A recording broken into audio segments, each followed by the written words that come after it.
Hello everyone, welcome back to Ninja Prep. This is Kapil Goyal, your educator and mentor for PG Physics. तो MSc Physics Entrance 2024 की ये जो series है, इसमें आज हम लोग स्टार्ट करने वाले हैं इलेक्ट्रॉनिक्स के हम PYQs डिस्कस करेंगे। और ये जो PYQs है ये AMU यानी कि अलीगढ़ मुस्लिम यूनिवर्सिटी के PG एंट्रेंस टेस्ट में आए हुए PYQs होंगे। टोटल 3 लेक्चर इसके ऊपर होने वाले हैं। आज के लेक्चर में हम क्वेश्चन डिस्कस करेंगे 2019 और 2020 के AMU PG एंट्रेंस में आए हुए क्वेश्चंस। इसके पहले ऑलरेडी मैं मैकेनिक्स के जो PYQs हैं वो डिस्कस कर चुका हूं, और वो मैकेनिक्स वाले जितने भी PYQs आए थे वो सारे थे जामिया मिलिया का जो PG एंट्रेंस होता है उसके MSc फिजिक्स एंट्रेंस के क्वेश्चंस थे। उसके रिमेनिंग अगर आपको सब्जेक्ट्स के क्वेश्चन देखने हैं, यानी कि बाकी के जो भी सब्जेक्ट्स हैं उनके ऊपर आपको PYQ देखने हैं, तो उसके लिए आप अभ्यास बैच ज्वाइन कर सकते हैं। बाकी के जो PYQs है वो सारे के सारे अभ्यास बैच के अंदर कराए जाए। चलिए स्टार्ट करते हैं इस वीडियो को। और जो भी लोग इस वीडियो को पहली बार देख रहे हैं, चैनल पर पहली बार आए हैं, तो उनसे रिक्वेस्ट रहेगी प्लीज चैनल को सब्सक्राइब कर दीजिए। वीडियो को लाइक नहीं किया है तो लाइक कर दीजिए और शेयर कर दीजिए अपने फ्रेंड्स के साथ। चलिए स्टार्ट करते हैं। तो सबसे पहला जो क्वेश्चन हमें गिवन है, उस क्वेश्चन के अंदर हमें बोला गया है इन एन एनपीएन ट्रांजिस्टर। एक एनपीएन ट्रांजिस्टर है, in an NPN transistor in an NPN transistor 10 power 10 electrons, number of electrons दे रखे 10 power 10, enter the emitter in 10 power minus 6 seconds, नहीं 10 power minus 6 seconds है, तब 2% of the electrons are lost in base। 2% है, 2% कहाँ चले जाते हैं, base में चले जाते हैं। तो करंट एम्प्लीफिकेशन फैक्टर यानी कि अल्फा की वैल्यू निकाल। तो सबसे पहले आप एमिटर करंट निकालो। तो एमिटर करंट आप कैसे निकालोगे, उसके लिए करोगे एन ई अपॉन टी।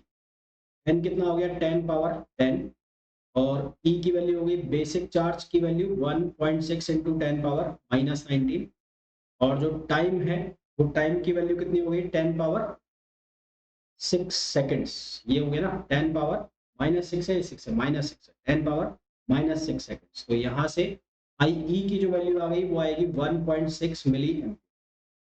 आई ई की वैल्यू आ गई 1.6 मिली एम्प। फिर आपको बोला है 2% इसका चला जाता है कि इसमें बेस करंट, 2% बेस करंट निकाल लो इसका, तो आई बी की जो वैल्यू हो जाएगी वो हो जाएगी 2%। 2% का मतलब हो गया 2/100, और इसका आप 1.6 का कितना कर दो, ये हो जाएगा 2.6 इंटू 10 पावर 10, यानी कि 2% of electrons are lost into the base.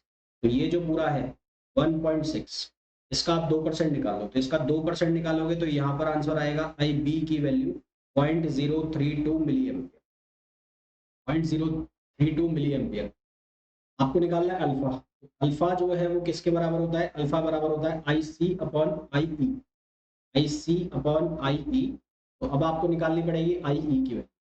आई ई की वैल्यू कैसे निकालोगे आप, सबसे पहले आपके पास आई बी की वैल्यू आ गई और आपके पास आई ई है, आई सी की वैल्यू निकालनी पड़ेगी, सॉरी।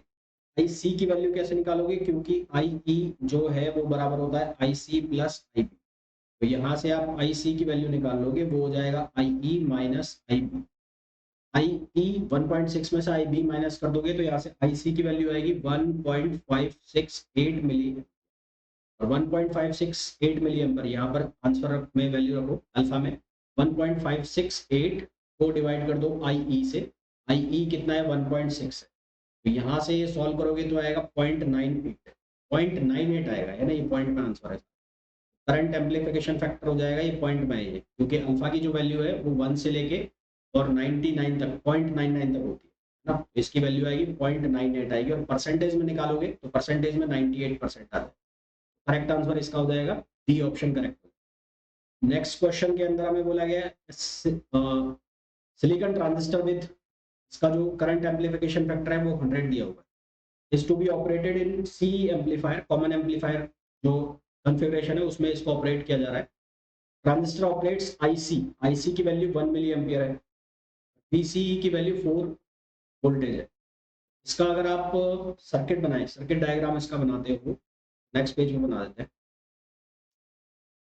कॉमन बेस कॉन्फ़िगरेशन का जो डायग्राम है वो कुछ इस तरह से बनता है, कॉमन बेस का।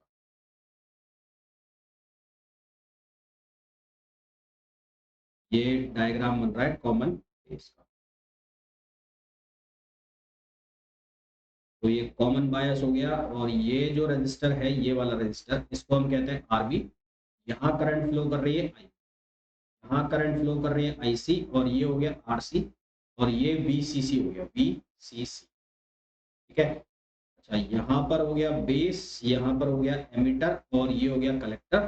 तो वीबीई की वैल्यू सिलिकॉन के लिए होती है 0.7 वोल्ट, और सिलिकॉन सिलिकॉन के लिए वीबीई की वैल्यू होती है 0.7 वोल्ट, और अगर ये जर्मेनियम होता तो उसके लिए वैल्यू होती 0.3 वोल्ट। अब आपको यहाँ पर क्या क्या गिवन है, आपको गिवन है आईसी की वैल्यू। आईसी की वैल्यू आपको गिवन है 1 मिली एम्पियर, तो यहाँ से आप आईबी निकाल सकते हैं। आईबी कैसे निकालोगे, आईसी अपॉन बीटा। आईसी की वैल्यू 1 मिली एम्पियर और बीटा की वैल्यू 100, बीटा की वैल्यू है 100। तो यहाँ से आपके पास आई बी की वैल्यू आ गई। तो ये आई बी की जो वैल्यू है वो कितनी आ जाएगी, 0.01 मिली, 0.01 मिली एम्पियर। ये किसकी वैल्यू आ गई, आई बी की वैल्यू। आपसे पूछा है आर बी, आर बी आपको निकाल, आर बी आप कैसे निकालोगे, उसके लिए आप ये सर्किट पकड़ लो, ये ऐसे चलो, ऐसे चलो, ऐसे ऐसे चलो। तो यहाँ पर जो वोल्टेज होगा वो कितना होगा, वीसीसी। ठीक है, और यहाँ से ऐसे चल के आ रहे हो और फिर यहाँ तक आ रहे हो, यहाँ जो वोल्टेज होगा वो कौन सा होगा, वीबी। ये लाइन मैंने किरचॉफ वोल्टेज लॉ लगाया इस लाइन के अंदर। तो यहाँ पर वोल्टेज कितना है, वीसीसी, माइनस यहाँ पर वोल्टेज ड्रॉप कितना हो जाएगा, ये हो जाएगा आई बी और आर। यहाँ पर जो वोल्टेज ड्रॉप है वो कितना हो रहा है, वीबीई, ये किसके बराबर हो गया। फिर आप क्या करेंगे, आपको निकालना है आई बी आर बी। तो आई बी आर बी को आप इक्वल कर दो किसके, वीसीसी माइनस वीबी, वीसीसी माइनस वीबी। आर बी की जो वैल्यू है वो किसके बराबर हो जाएगी, VCC minus VBE, on, on क्या हो जाएगा। क्वेश्चन इज कि वीसीसी की वैल्यू कहाँ से लाएं, तो वीसीसी के लिए आपको ये वाला सर्किट लेना पड़ेगा। तो ये वाला सर्किट लोगे तो वीसीसी इक्वल्स टू, ये किसके बराबर लिखा जाएगा, आईसी आरसी, और प्लस प्लस वीसी, प्लस क्या हो जाएगा, वीसीई। वीसीई आपको गिवन है, वीसीई कितना गिवन है आपको, 4। वीसीसी की वैल्यू, आईसी की वैल्यू 1 है, और आरसी जो है लोड रेजिस्टेंस वो दिया हुआ है 2, कलेक्टर रेजिस्टेंस, और वीसीई की वैल्यू हो गई 4, तो ये वैल्यू आ गई कितनी, 6। तो अब ये जितनी भी वैल्यू है इस फॉर्मूला के अंदर रखो, तो आर बी की वैल्यू कितनी आ जाएगी, वीसीसी, वीसीसी कितना हो गया, 6, ये हो गया 6। वीबीई की वैल्यू कितनी हो गई, 0.7, कौन डिवाइड कर दो आईबी, आईबी कितना है 0.01, तो आंसर कितना आ जाएगा 530, आंसर कितना आ जाएगा 530, जो कि कौन सा ऑप्शन हो गया, ये हो गया ऑप्शन ए। इसका जो करेक्ट आंसर आ जाएगा वो आ जाएगा ए, 530 किलो। ठीक है, तो ये हो गया तुम्हारा कौन सा, क्वेश्चन नंबर सेकंड।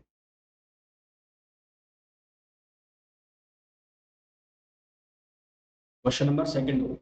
अब आइए क्वेश्चन नंबर थर्ड पर। क्वेश्चन नंबर थर्ड में आपको बोला गया है transistor is used in common emitter configuration. जो ट्रांजिस्टर है उसको कॉमन एमिटर कॉन्फ़िगरेशन में यूज किया जा रहा है। Signal of 20 milli volt, 20 milli volt का सिग्नल इसके साथ यूज किया जाता है।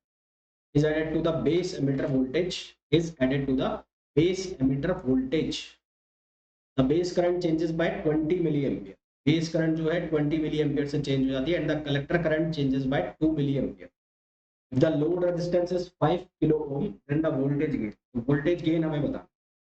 देखो कैसे करेंगे इसको, सबसे पहले यहाँ पर आपको ये करेक्ट कर लेना है, ये 20 मिली एम्पियर नहीं है, क्योंकि अगर ये 20 मिली एम्पियर होगा तो फिर बीटा की वैल्यू गलत निकलेगी। ये है 20 म्यू।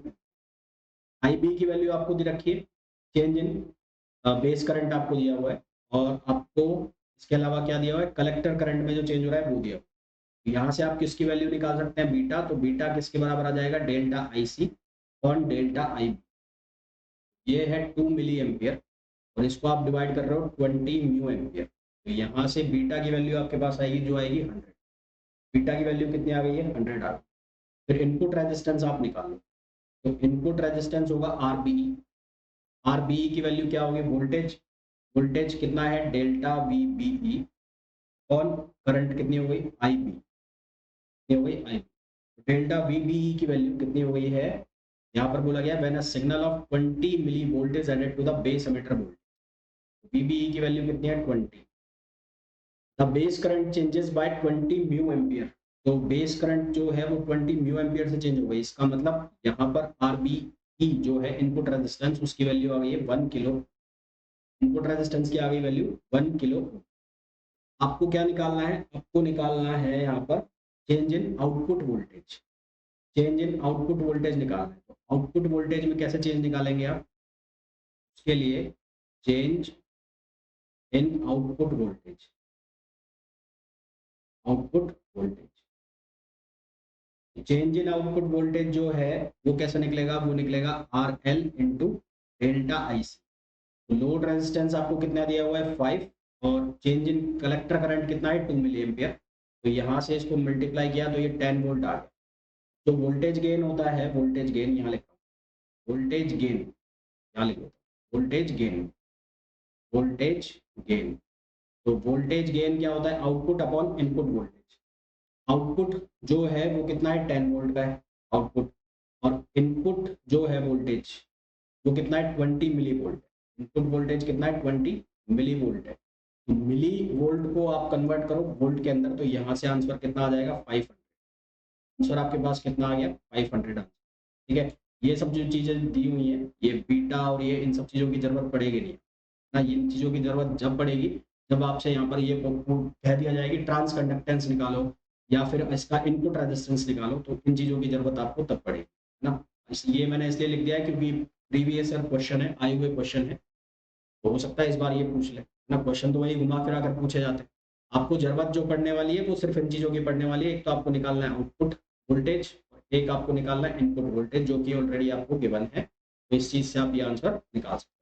जो भी लोग इस वीडियो को देख रहे हैं, जिन्होंने अभी तक भी वीडियो को लाइक नहीं किया है, तो प्लीज पहले वीडियो को लाइक जरूर कर दें, चैनल को सब्सक्राइब कर दें। इस पीडीएफ, इसका जो पीडीएफ है वो आपको अवेलेबल होगा, ये जो ग्रुप है Telegram group Kapil Goyal physics, इस पर अवेलेबल हो जाएगा। वहां से आप इसका पीडीएफ डाउनलोड कर सकते हैं।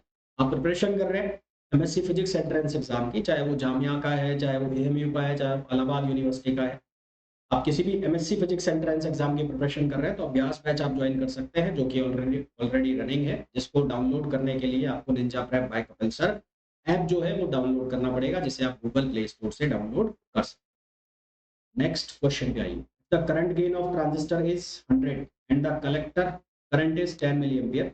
बेस करंट पूछा, कलेक्टर करंट गेन यानी कि बीटा की वैल्यू आपको गिवन है वो है 100। तो बीटा बराबर हो गया आई सी अपॉन आई। तो यहाँ 100 और कलेक्टर करंट की वैल्यू कितनी है? 10 मिली एम्पियर है। आपको बोला कि आई बी बताओ, तो यहाँ से इसको सॉर्ट आउट करो, तो I B equals to 10 milli ampere है, और इसको आपने डिवाइड कर दिया 100 से, तो आपके पास आंसर आ जाएगा 100 म्यू ना। कितना आंसर आ जाएगा? 100 म्यू। अभ्यास 2.0 बैच की मैं बात कर रहा था, ऑलरेडी रनिंग है ये बैच, और इस बैच के को ज्वाइन करने से आप जो भी एमएससी फिजिक्स एंट्रेंस एग्जाम बचे उनको, उनके लिए बैच ये यूजफुल है। इस बैच में आपको 1000 से ज़्यादा प्रैक्टिस क्वेश्चंस अवेलेबल है, साथ ही साथ जो पीवाईक्यूज हैं अलग अलग एग्जाम के, जैसा कि अभी आपको इसके अंदर जो पीवाईक्यूज मिलेंगे, सबसे पहले वो मिलेंगे जो जामिया मिलिया इस्लामिया है उसके पीवाईक्यूज अवेलेबल होंगे, मतलब रिकॉर्डेड डेली बेसिस पर उनको अपलोड किया जाता है। उसके अलावा एडवांस जो टॉपिक्स होते हैं लाइक क्लासिकल मैकेनिक्स और इलेक्ट्रॉनिक्स में एडवांस टॉपिक होते हैं, ईएमटी में एडवांस टॉपिक होते हैं, वो अवेलेबल होंगे। और उसके अलावा अभ्यास 1.0 के जो जितने भी क्वेश्चंस थे वो भी सारे आपको इसमें अवेलेबल होने वाले हैं। नेक्स्ट क्वेश्चन है, voltage gain of amplifier without feedback is 3000। Voltage gain दे रखा है एक एम्पलीफायर का विदाउट फीडबैक, यानी कि ए वी की वैल्यू दी हुई है, वो कितनी गिवन है? 3000। Voltage gain of amplifier if negative voltage feedback, feedback fraction जो है एम वी, उसकी वैल्यू है 0.01, 0.01। विद फीडबैक निकालना है, तो विद फीडबैक का क्या formula? A V F equals to A V upon 1 plus A V और एम वी, या इसको बीटा भी लिख सकते हैं अपन, है ना, कई जगह इसको बीटा भी लिखा जाता है। ये हो जाएगा 3000 अपॉन 1 प्लस 3000 और इंटू 0.01। इसको हम सिंप्लीफाई करेंगे तो आंसर अपने पास आएगा कितना? 97। इसका जो करेक्ट आंसर आ जाएगा वो आ जाएगा 97। नेक्स्ट क्वेश्चन का ये क्वेश्चन नंबर 6। क्वेश्चन नंबर 6 में हमें बोला गया है if gain of RC coupled amplifier decreases by increasing frequency, तो उसका फेज शिफ्ट के अंदर क्या चेंज? और फेज शिफ्ट जो है वो इंक्रीज हो जाए, है ना। और जो आरसी कपल्ड एम्पलीफायर है उसकी जो गेन है, गेन को डिक्रीज करना है, तो उसके लिए हम क्या करते हैं, कपलिंग कैपेसिटेंस जो है उसको हम लो फ्रिक्वेंसी पे रखते हैं और जो जंक्शन कैपेसिटेंस है उसको हाई फ्रिक्वेंसी पे। कपलिंग कैपेसिटेंस को लो फ्रिक्वेंसी पे और जंक्शन कैपेसिटेंस को हाई फ्रिक्वेंसी पे, इससे फेज शिफ्ट जो है वो क्या हो जाता है, उसका इंक्रीज हो जाता है। ऑप्शन बी इसका करेक्ट आंसर है। Wien bridge oscillator generates oscillation only, तो साइनोसोडियल ऑसिलेटर जनरेट करने के लिए जो गेन जो है ए बी जिसकी वैल्यू होती है वो 3 से ज्यादा होनी चाहिए। व्हीन ब्रिज ऑसिलेटर जो टू स्टेज एम्पलीफायर के केस में, उसमें साइनोसोडियल ऑसिलेशन आपको जनरेट करना है, तो उसमें जो वोल्टेज गेन है उसकी वैल्यू 3 से ज्यादा होनी चाहिए, यानी कि जो करेक्ट आंसर है वो क्या आएगा, सी आएगा। नेक्स्ट क्वेश्चन में हमें बोला गया है the gain of an amplifier without feedback is 50। Without feedback जो एम्पलीफायर का गेन है वो है 50, with negative voltage feedback it falls to 25। अब इसकी जो वैल्यू है वो 25 है। If due to ageing the amplifier gain falls to 40, amplifier gains falls to 40, यानी कि 50 से कहां पर आ गया, 40 पर। Find percentage reduction in stage gain, percentage reduction निकालना है, तो परसेंटेज रिडक्शन के लिए सीधा फॉर्मूला लगा दो, 50 माइनस 40 अपॉन 50 इंटू 100, ये हो जाएगा 10 अपॉन 50 इंटू 100, तो आंसर आ जाएगा कितना, 20%। करेक्ट आंसर कितना आ जाएगा, 20%। नेक्स्ट क्वेश्चन पे आइए।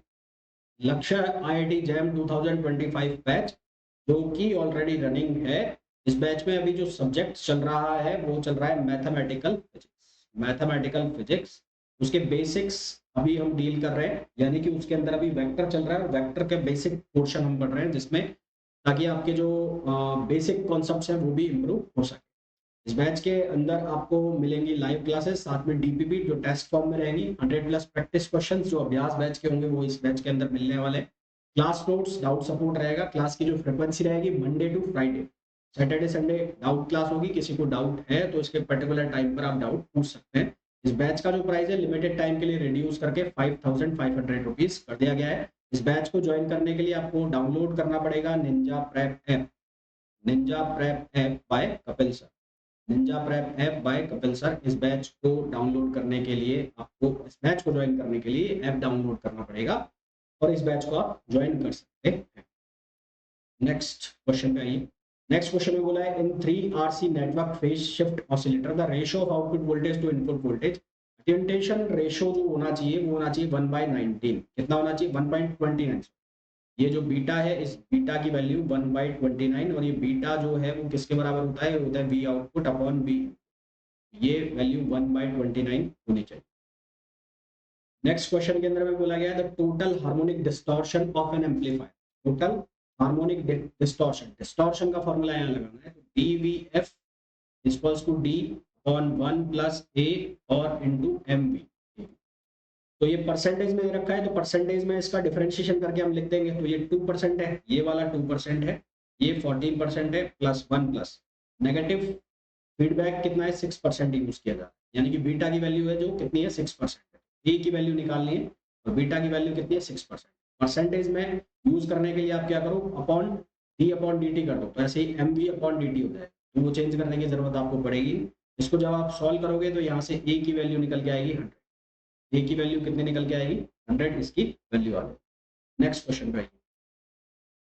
नेक्स्ट क्वेश्चन में बोला गया है the best stabilisation of operating point, best stabilisation of operating point can be achieved by. तो देखो 4 तरह की बाइसिंग होती है, एक होती है बेस बायस रजिस्टर मेथड, एक होती है कॉमन एमिटर और बायस, और उसके बाद होती है वोल्टेज डिवाइडर, है ना। तो यहाँ पर जब बेस रजिस्टर में बाइसिंग की बात करते हैं तो वहां पर जो बाइसिंग है वो बहुत पुअर होती है, क्योंकि वहां पर थर्मल स्टेबलाइजेशन प्रॉपर नहीं होता है। कलेक्टर फीडबैक बाइसिंग में भी जो बाइसिंग है वो प्रॉपर नहीं हो पाती है। पोटेंशियल डिवाइडर बायस जो है उसमें बेस्ट बाइसिंग मिलती है, उसमें थर्मल थर्मल स्टेबलाइजेशन जो की रिक्वायरमेंट होती है मेन, वो कंप्लीटली हमें अचीव हो जाता है, या कंप्लीटली तो नहीं कहेंगे, हाँ थर्मल स्टेबलाइजेशन हमें वहां पर प्रॉपर अचीव हो जाता है। इसलिए पोटेंशियल डिवाइडर बायस जो चारों बाइसिंग है, एक एमिटर वाला इसमें मेंशन नहीं है क्योंकि ये तो ऑप्शंस है, तो चारों बाइसिंग में ये जो पोटेंशियल डिवाइडर बाइसिंग है बेस्ट बाइसिंग मेथड होता है। इसके बाद मंजिल बैच सीयूईटी पीजी का स्टार्ट हो चुका है। अगर आपको इस बैच को ज्वाइन करना है, सीयूईटी पीजी 2025 के लिए है, अगर आपको ये बैच ज्वाइन कर रहे हैं 2025 के लिए प्रिपरेशन कर रहे हैं सीयूईटी पीजी के लिए, तो आप ये बैच ज्वाइन कर सकते हैं। इस बैच के जो प्राइजेस है लिमिटेड टाइम के लिए रिड्यूस करके 4500 रुपीज कर दिए गए हैं। इस बैच में भी जो पहला सब्जेक्ट स्टार्ट हुआ है मैथमेटिकल फिजिक्स है, उसमें भी हम लोग अभी बेसिक डिस्कस कर रहे हैं। ठीक है, कुछ चीजें हैं जो कॉमन होती है, बाकी जो लेवल ऑफ क्वेश्चंस है दोनों एग्जाम्स आईआईटी जैम में और सीयूईटी पीजी में, उसमें दिन रात का अंतर हो जाता है, दोनों अलग अलग हो जाते हैं, इसलिए ये दोनों बैच अलग अलग बनाए। बाकी अगर कोई एमएससी एंट्रेंस 2024 की जो बचे हुए एग्जाम है उनकी प्रिपरेशन कर रहा है, तो उसके लिए वो अभ्यास बैच ज्वाइन कर सकते हैं। ठीक, इस लेक्चर के बाद 2 लेक्चर और आने एएमयू पीजी फिजिक्स के ऊपर, जो कि इलेक्ट्रॉनिक्स के ही होंगे। उसके बाद हम लोग जो क्वेश्चन करेंगे वो करेंगे पंजाब सीईटी का, यानी कि पंजाब यूनिवर्सिटी का जो एंट्रेंस एग्जाम होता है उसके क्वेश्चन करेंगे। कोई एक सब्जेक्ट लेंगे, सॉलिड स्टेट या ईएमटी, उनके क्वेश्चंस को डिस्कस करेंगे। बाकी जो अभ्यास बैच है उसके अंदर इन सभी के आपको पीवाईक्यूज अपलोड होते जाएंगे, तो वो बैच आप ज्वाइन कर सकते हैं। मिलते हैं नेक्स्ट वीडियो में, टिल देन थैंक यू।